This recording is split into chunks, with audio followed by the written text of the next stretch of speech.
حضرت be be Fatima Zahra سلام اللہ علیہا کی آخری وصیت کیا تھی؟ حضرت بی بی فاطمہ زہرا سلام اللہ علیہا عالمہ غیر معلمہ تھیں۔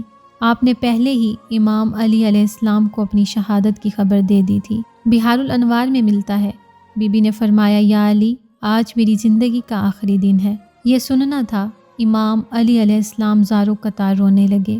بی بی فاطمہ زہرا سلام اللہ علیہا نے وصیت لکھی۔ بی بی نے وصیت میں لکھا، یا علی، میرے جنازے میں وہ نہ آئیں جنہوں نے مجھے جھٹلایا، جنہوں نے میرا حق باغ فدق غصب کیا۔ بی بی نے فرمایا، یا علی، میرے جنازے میں وہ نہ آئیں جنہوں نے میرے دروازے کو آگ لگائی، جن کی وجہ سے میرا بچہ محسن شہید ہو گیا۔ بی بی نے اپنی وصیت میں لکھا، یا علی، مجھے غسل آپ خود دیجیے گا، مجھے کفن آپ خود پہنائیے گا، میرا نماز جنازہ آپ خود پڑھیے گا، مجھے دفن آپ اپنے ہاتھوں سے کیجیے گا۔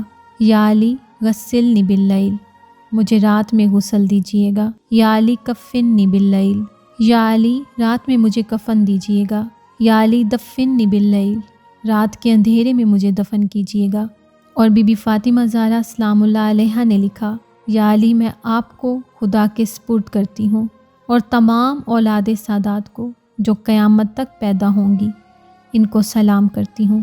امام علی علیہ السلام نے بی بی کی وصیت کے مطابق رات میں خود بی بی کو غسل دیا، خود کفن پہنایا، نماز جنازہ خود پڑھی اور بی بی کا جنازہ جنت البقیع میں منبر اور قبر رسول کے درمیان میں دفن کیا۔